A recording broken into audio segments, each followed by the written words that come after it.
Senator Erwin Tulfo. You may proceed, sir. You have 2 minutes. Thank you, Mr. Presiding Officer. Ginoong Testigo, nabasa niyo po ba na mabuti at naintindihan ang nilalaman ng Joint Memorandum Circular, sir? Good morning, sir. Yes, Your Honor, I was able to read it, and based on my understanding, I was able to understand the contents of the JMC. Nung kayo po ay pinadalahan na ng Notice of Disallowance ng COA, nabasa niyo rin po ba kung bakit kayo po pinadalahan ng Notice of Disallowance? Kailangan niyo pong sagutin yung kanilang AOM. Yes po, for the 2022 and 2023. 2022. So naintindihan po ninyo na sinasabi doon ng COA na while confidential funds allow for the payment of rewards to civilian information, yung COA po has ruled that this cannot be structured as broad distribution of medicines, food, grocery packs, or household goods.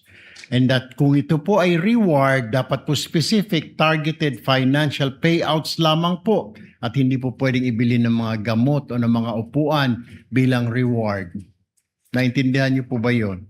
Sir, based on my understanding, sir, that is the initial observation coming from the COA, and we were able to provide comment on that on our replies. Tama. Pero alam niyo po ba ng Office of the Vice President is a civilian office? Ibig sabihin, hindi po sila military, therefore, hindi po sila maaaring mag-possess ng formal national security or law enforcement mandate.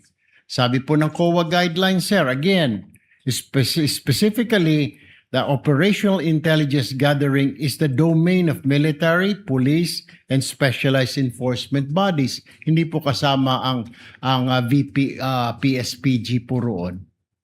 Did you know that?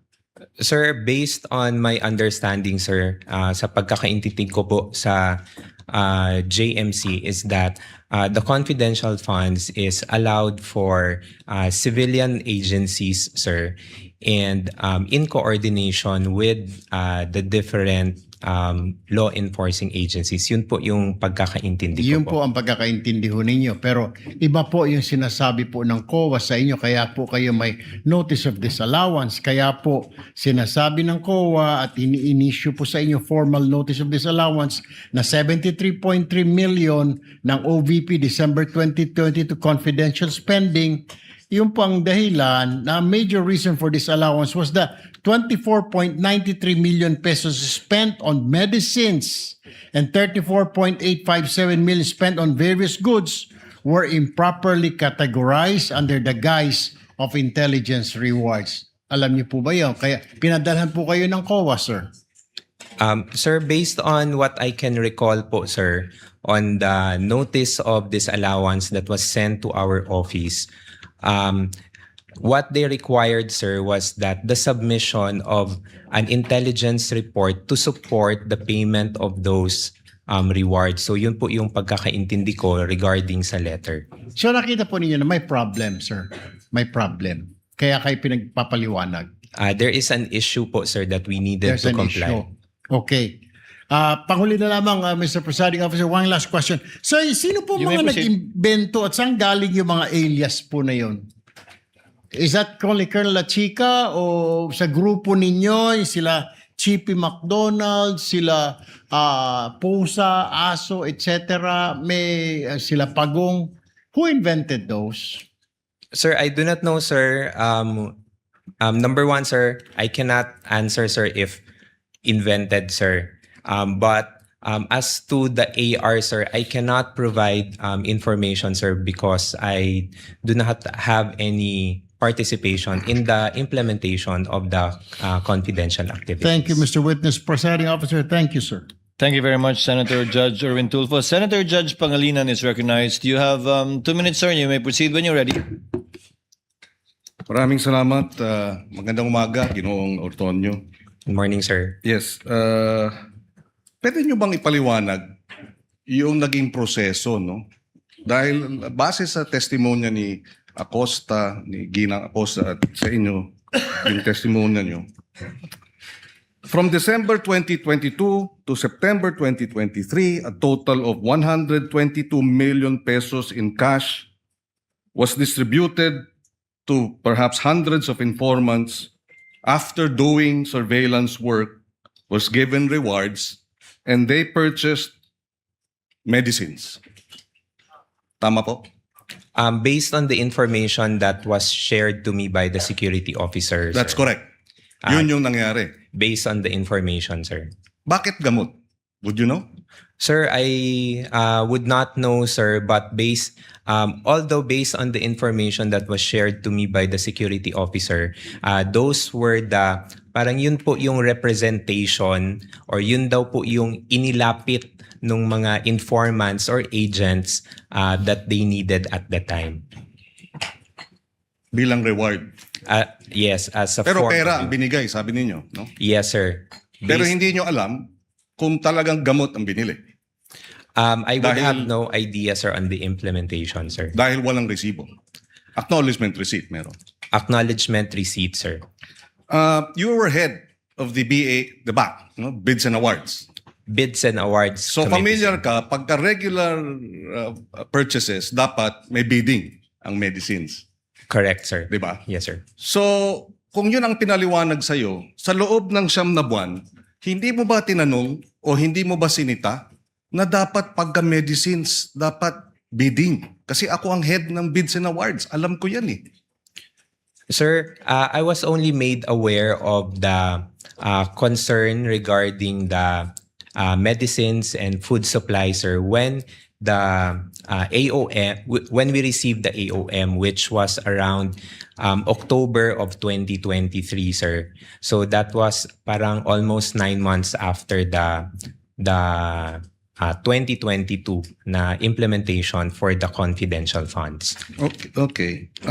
So, hindi mo alam kung bakit gamot, no? Sinabi lang sa'yo, no? Pero bilang in charge ng financial services, yun na nga, hindi mo rin talaga alam kung yung 122 million ay gamot ang binili. For that purpose, sir, I would have no personal Yes. knowledge, sir. At sa usapin naman ng supplies, sabi, purchase of supplies. Anong supplies yun? Would you know? I do not know of, I'm not familiar, sir, kung ano po yung mga supplies na So ni-request. hindi mo po, rin sir. alam na yung 112 million pesos worth of goods. Anong goods yun? Again, sir, I would have no personal knowledge, sir, on the specifics of the supplies, sir. You know, you have 2 master's degrees. You're a graduate of Ateneo. Would you consider this usual? As far as sa I pagkaka... mean, now that you know, di ba sabi nga nila, hindsight, 2020. Vision is always 2020 in hindsight. So ganitong para sa surveillance, binigyan ng gamot na 122 million, yung mga informant, sila na lang daw ang bibili ng gamot. Is this usual? In terms of using government funds? And based, you being a BAC head? based on my understanding po, sir, at saka sa pagkakaintindi ko po, sir, it went through the the process that is allowable by law. So It's usual for you. It's Um, usual. That's just my question. Do you find this usual? And you say yes or no. So you find this process na medicines ang binibigay bilang reward sa mga informant pero hindi medicines, pera, sila bibili ng medicines, 122 million in a period of 9 months. For you, that's usual. Kung sa pagkakaintindi ko po, sir, and based po sa understanding ko po sa JMC, sir, I would say so, sir. Okay. No further questions at this time, sir. Thank you. With the permission of the next in line is Senator Judge Tulfo, but with your permission, Honorable Tulfo, thereafter, Senator Villanueva, the Senate President, Senator Ontiveros, Senator Lacson. The 10 minutes of Attorney May is up. Attorney May, can you now proceed with your redirect? Again, without prejudice, to Attorney Christine asking for a similar time for her recross. Should she require it? Good morning Attorney ulit. May, you may proceed when you're ready. Good morning, Mr. Antonio. Good morning, ma'am. Okay. Kanina, on cross-examination, sinabi mo na sa pagkakaalam mo, hindi required na i-attach ang PFP sa request for confidential funds. Tama ba? Yes po. Okay. Now, may we confront you with Section 3.24 of the Joint Circular 2015-01. Can you kindly read it counsels for may the record? approach and show the witness the JC 2015-01, the relevant provision thereof.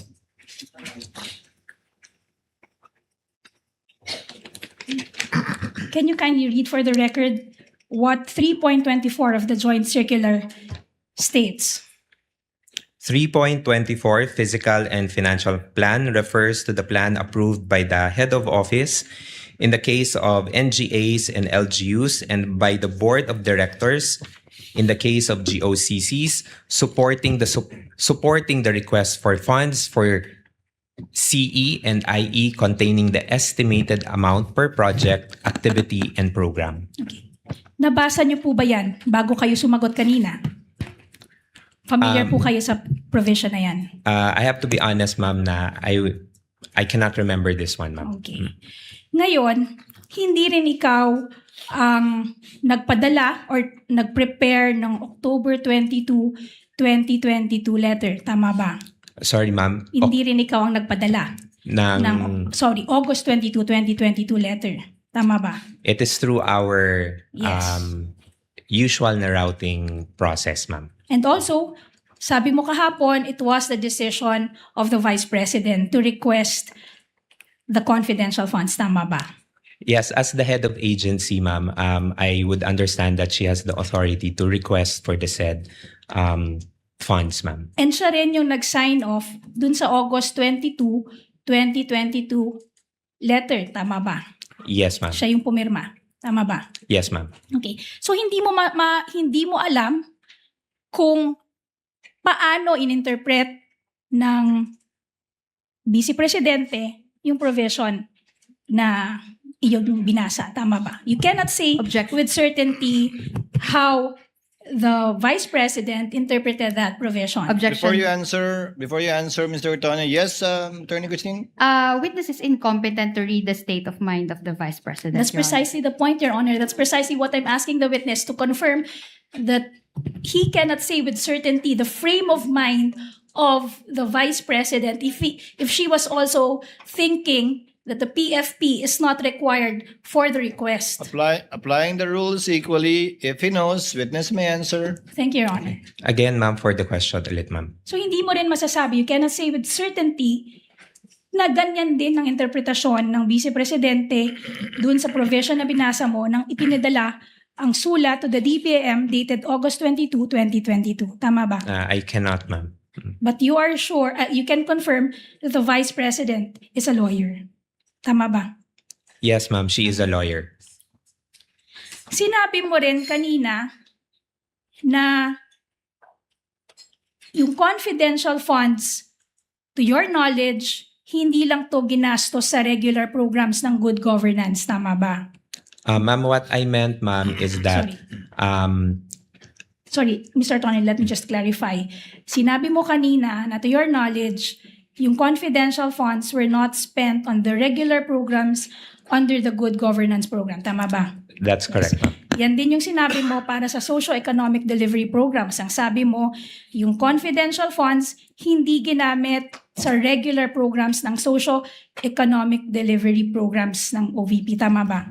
That's correct, ma'am. Pero you will confirm na yung sa PFP, hindi naka-indicate na the confidential funds will be used not for the regular programs of the good governance program of the OVP. Tama ba? Walang qualification dun sa PFP. Tama ba? Ang nakalagay lang doon, good governance program. Yes, ma'am. Based on the document that I Yes. saw, ma'am, it only indicated the program titles. Okay. Tama. So, hindi naka-indicate doon na gagamitin ang confidential funds para sa programa other than the regular programs under the Good Governance Program. Tama ba? Yes, ma'am. The same is true for the 2023 PFP. Ang nakalagay lamang doon, socio-economic delivery. Walang qualification. Tama ba? Based on the document that was Yes. presented, ma'am. Hindi rin sinabi na the confidential funds for 2023 ay gagamitin for programs other than the regular programs of the socio-economic delivery programs of the OVP. Tama ba? Sorry, ma'am. Can you repeat the question, ma'am? Hindi To be rin clear. sinabi sa PFP for 2023 the confidential funds of the OVP will be used for programs other than the regular programs under the socio-economic delivery program of the OVP. Based on the Yes. document, ma'am, it does not specifically indicate. Okay. And you would confirm that the seeming confusion would have been avoided had the Office of the Vice President only indicated the specific programs under both the good governance programs and the socio-economic delivery programs in the PFP. Tama ba? Objection. What is the Your- ground? Speculative, Your Honor. Your Honor, again, the question does not make... The witness is smart enough. Mr. Antonio, you may answer if you know. Can you repeat the question, ma'am?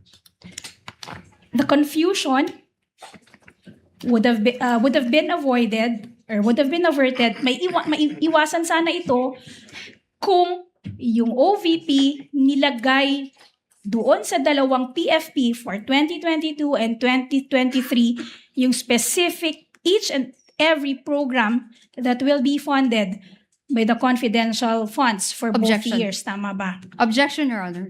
So What's the ready ruled objection, upon, Your Attorney Honor. Christine? The witness did not say there was a confusion, Your Honor. That was misleading.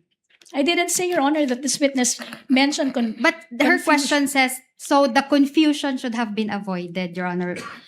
The question is misleading. because, Ma'am. Your Honor, there was an inconsistency, Your Honor. Earlier, She is interpreting and making conclusions out of the answer of the witness, Your Honor. Attorney May, kindly reform. Yes, the witness did not say that he was confused. okay. Reform, you can get to the same point. Throw another way. Okay. So, Mr. Ortonio, kung nilagay yung each and every program that will be funded, stinate doon sa dalawang PFP, yung particular programs na paggagamitan ng confidential funds, wala sanang question kung saan ito ginamit. Tama ba? Objection, Your Honor. Same objection, Your Honor. Actually misleading kasi wala sanang questions. He did not say that there were questions on Then the I will confidential. drop the sana, Your Honor. Mr. Ortonio, if I may, counsels, Mr. Ortonio, bakit hindi nilagay doon sa PAP yung particular ng good governance at socio-economic program na hindi ito bahagi doon sa original o regular na budget ng OVP? Sa Sir, pagkakaalam mo. thank you, Your Honor. On the question, sir, on kung bakit hindi nilagay, sir, I would have no personal knowledge, sir, on why, since the document was prepared by our special disbursing officer. Sa paggawa ng sagot sa OEM, sa palagay mo ba kung nilagay niya yon, hindi na masasama sa OEM, sa AOM yon? Based on my understanding, sir, it could have helped, sir, to clarify. Okay. Your witness, counsel? Okay. Mr. Ortonio, yesterday and today, paulit-ulit mong sinasabi na wala kang participation sa disbursement and implementation of the confidential funds. Tama ba? Yes, ma'am. So, hindi mo rin alam kung talagang saan ginamit yung confidential funds, kung anong programa dinisburse ito. Tama ba? Objection. Objection, Your Honor. What is the ground? Not Attorney covered by Christine? the cross. Let's give her sufficient leeway, counsel. This is one of the questions in the minds of the senator judges. Just to clarify, you may answer it, Mr. Ortonio. No, I would not have any personal knowledge. So, hindi mo rin alam, based on your personal knowledge, na yung confidential funds ay hindi ginastos sa regular programs under the good governance program. Tama ba? Kasi wala kang sabi mo, wala kang participation, wala kang personal knowledge kung saan dinisburse yung confidential funds? Tama ba? Based on my understanding, ma'am. Wala ka ring personal knowledge kung paano in-implement ang confidential funds. Tama ba? Yes, ma'am. So hindi mo rin masasabi based on your personal knowledge na yung confidential funds ay ginastos sa mga programa other than the so-called regular programs of the Good Governance Program. Objection, Your Honor. What is the ground, Christine? Misleading, Your Honor. The witness did not say that the confidential funds were spent on the good governance programs of the OVP. That was not the point, Attorney Christine. Witness may answer. If the presiding officer may, Mr. Ortonio, kung wala kang personal na kaalaman kung paano ginastos yung confidential fund, edi wala ka ring personal na kaalaman kung ginastos sa regular na programa ng OVP yung confidential fund. I do not have any personal knowledge, sir, on how the confidential funds was At implemented, all. sir. Kung saan napunta yon, wala kang alam. No, sir. Kung napunta I man sa tama o mali, madumi o malinis, wala kang alam. I would have no personal knowledge, sir. Okay. Your Earlier, witness, counsel. tinanong ka din, bakit nag-change yung program, the PPAs, for the 2023 PFP? When I say PPAs, I'm referring to the projects, plans, and activities. Tinanong ka kanina kung bakit yung programs, plans, and activities under the 2023 PPA naging socio-economic delivery program na dati under the 2022 PFP, ito ay good governance program. Tama ba? Yes, ma'am. The Yes. way I understand the Wait. question, ma'am. Wait lang. Ito yung tanong, Mr. Ortonio. Ang sabi mo kanina, nag-change ng PPA sa 2023 PFP para makover ang mas marami pang programa. Tama ba? Ma'am, I'll clarify, ma'am. Wait, I Mr. Ortonio, please just answer my question with a yes or no. answered, ma'am. Your Honor, Let the witness answer, Attorney May. thank you. I answered the question earlier, ma'am, in the context of why there was a change from good governance to socio-economic delivery in the context of what is reflected in the GAA. So that's how I answered it, ma'am. Okay.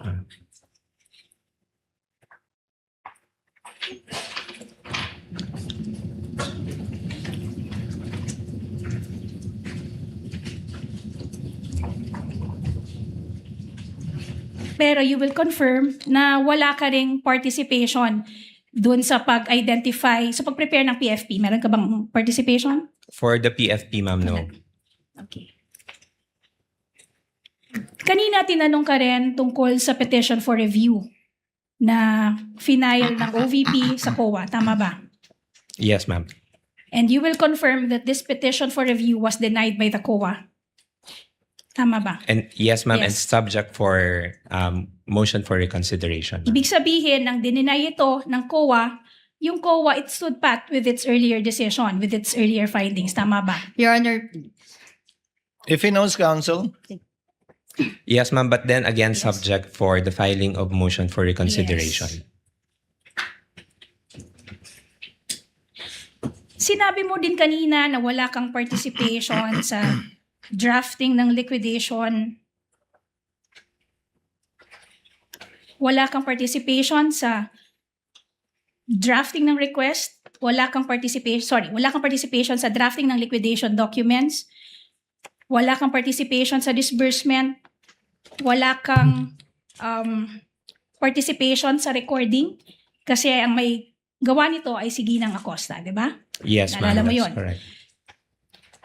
You will confirm na ikaw, ang Chief of Staff, at ang Vice President, ang 3 top officers ng OVP. Tama ba? As Assistant Chief of Staff, ma'am. Yes. So, kayong tatlo, kayo yung top 3 officers ng OVP. Assistant Chief of Staff, and the Vice President herself. Tama ba? Yes, ma'am. Okay. Sinabi mo na wala kang alam tungkol din sa mga bagay na yon. At sinasabi rin ng Chief of Staff na wala rin siyang alam tungkol sa mga bagay na ito.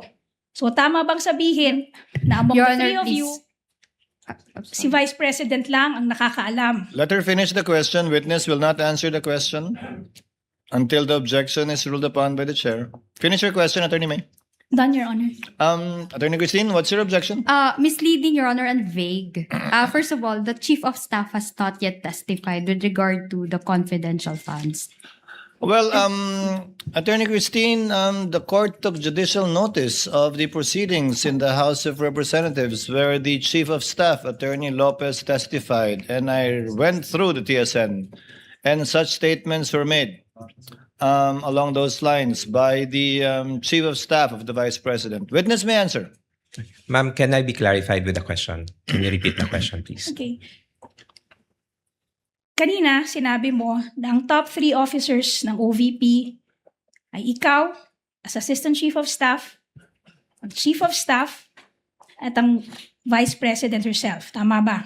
Yes, ma'am. Ngayon, sinabi mo na wala kang alam tungkol sa drafting ng liquidation reports. Tama ba? Wala ka ring alam sa disbursement ng confidential funds. Wala ka ring alam tungkol sa recording relative to the confidential funds. Tama ba? Yes, ma'am. Ito rin yung naging posisyon ng Chief of Staff. Wala rin siyang alam tungkol sa mga bagay na to. Ngayon, tama bang sabihin na dahil kayong tatlo ang top 3 na officers or officials ng Office of the Vice President, si Vice President lamang ang may alam tungkol dito sa mga bagay na to? Objection. What's the ground, Christine? Speculative, Your Honor. If you know, Your Honor, again, Your Honor, we don't want to belabor this point, Your Honor, but Defense Counsel keeps bringing us back to this point, Your Honor. The question does not become speculative simply because it's couched in a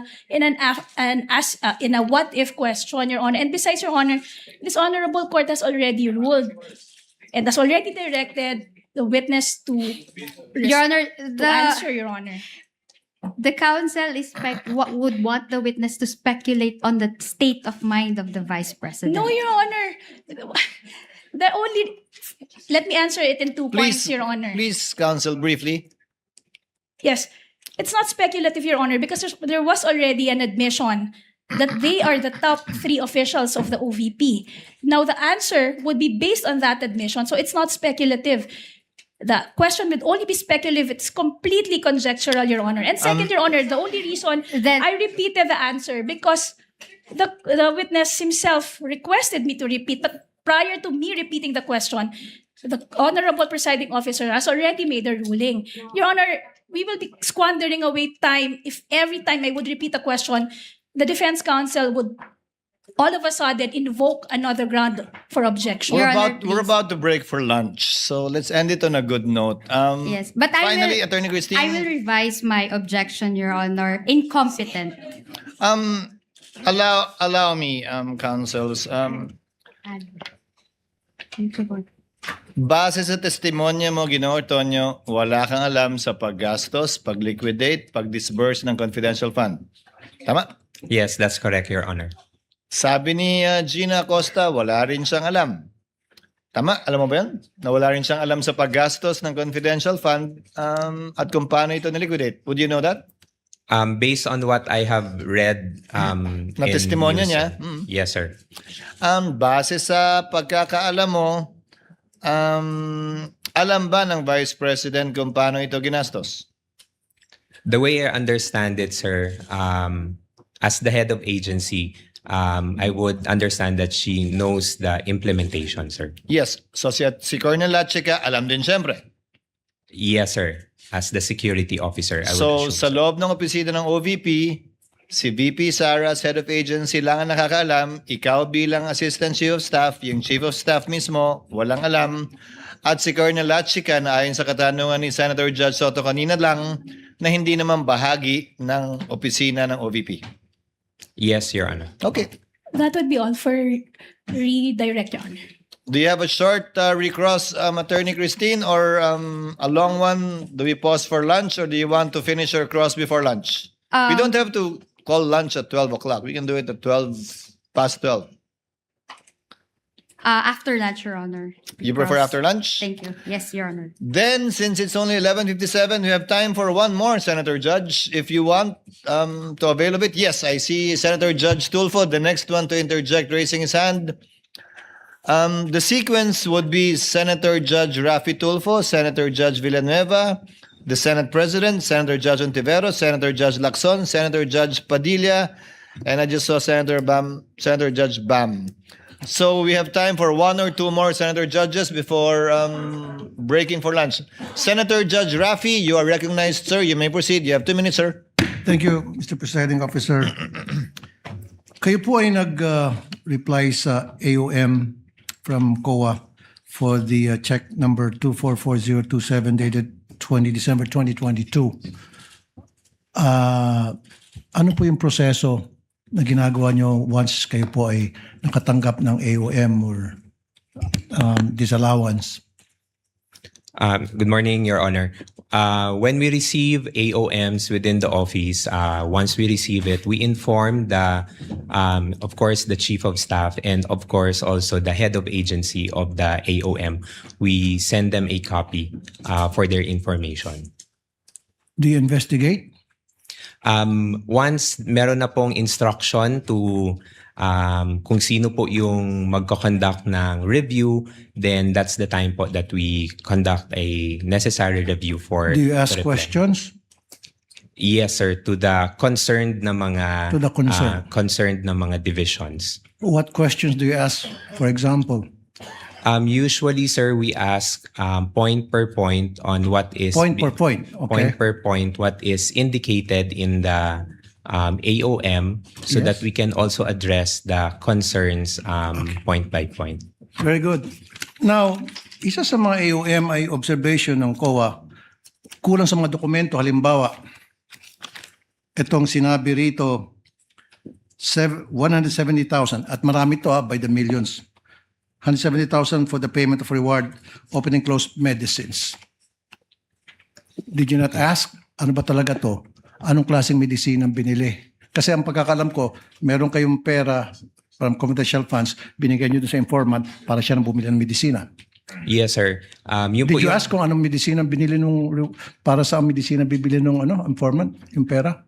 When the time na nag-consult po ako with the security officer, sir, I did not ask anymore on the specifics, but I asked on paano po yung naging process nila in terms of noong pag-release ng funds for the informants or for the agents. Sir, you are a very highly educated person from prestigious schools. Come on, it doesn't make sense. It defies logic. Tatanungin mo dapat to protect Sarah kasi very close ka kay Sarah. Teka muna, anong klaseng mga medisina binili? Nasaan yung reseta? Kasi mali mo, baka namin hindi binili ng medisina, baka binili ng drugs, whatever, baka may nagbulsa ng pera. Dapat, yun kasi yung kailangan ng, COA, di ba? Resibo.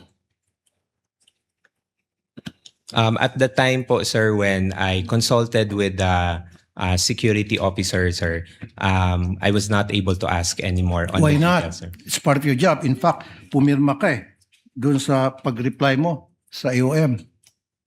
I asked, sir, So kung ano pumirma yung ka process. nakapikit. Yes, sir. No, sir, hindi naman po na nakapikit, sir, because nagtanong naman po ako sa security officer namin, sir, on how it was released or implemented on the ground. So, kung ano po yung nabigay na information, sir, yun po yung nailagay ko sa pag-draft po ng reply to the AOM. Hindi mo rin tinanong bakit pare-pareho yung signature sa different names ayon sa NBI, forensic. Tapos pare-pareho yung handwriting sa different names. Parang isang tao lang nag-fill up. Meron pa nga walang signature at nag-receive ng by the hundreds of thousands each. Sir, You didn't ask? Bakit mo tinanong? Hindi mo tinanong bakit pusa? Bakit ito si Pagong? Pinagtatawanan tayo ng tao, etc. Why? Did you not ask? Sir, at the time, sir, hindi ko po nakita yung mga acknowledgement receipts, sir. I was only made aware of the acknowledgement receipt, sir, when it was already shown during the HOR na mga hearings, sir. Hindi kasi pag nagtanong ng attachment, then di ba sabi mo you ask questions point by point, you investigate, then kinuha mo sana yung mga dokumento and then pinakita sa iyo and then nagtanong ka point by point like you said. And then you're a very educated person. You should have asked a lot of questions to satisfy dun sa request ng COA. Sir, I Kasi did not- tulad yan, Pusa, Pagong. Imposible hindi mo nakita yan. Tapos pare-pare yung pirma sa isang same handwritings para sa napakaraming pangalan at saka iisang pirma sa napakaraming pangalan according to the NBA forensic. You didn't ask? Sir, at the time po, sir, I did not see the acknowledgement receipts. Come on, po, sir. Like I said, napakatalino mong tao sa credentials mo. Dating professor, Ateneo, UP, di ba? And then, now, parang, sorry sir, parang nagmaang-maangang ka. Again, is it blind loyalty? Thank you po. Thank you, Mr. Presiding Officer. Are you going for lunch or the rostrum, Attorney? Senator Judge Joel. Okay. I thought you were headed towards lunch already. Senator Judge Villanueva, as the last Senator Judge to interject before we break for lunch. You have 2 minutes, sir. You may proceed.